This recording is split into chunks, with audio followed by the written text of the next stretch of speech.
So this one says, what is the apparent factor of the quadratic function graph below? Well, remember that the factors have a relationship to the zeros, and the zeros have a relationship to the equation itself.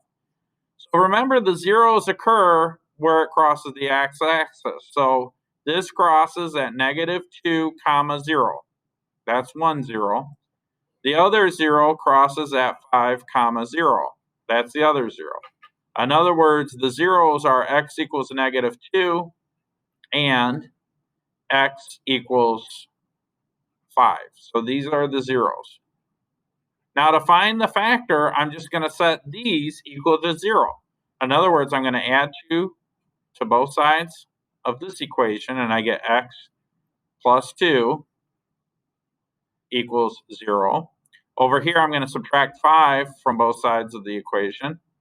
These cancel, gives me 0, and then I get x minus 5.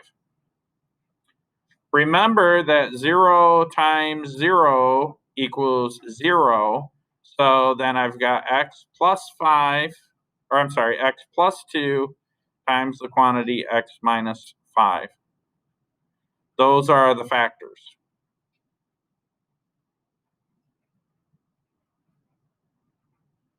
This one and this one. Those are the factors.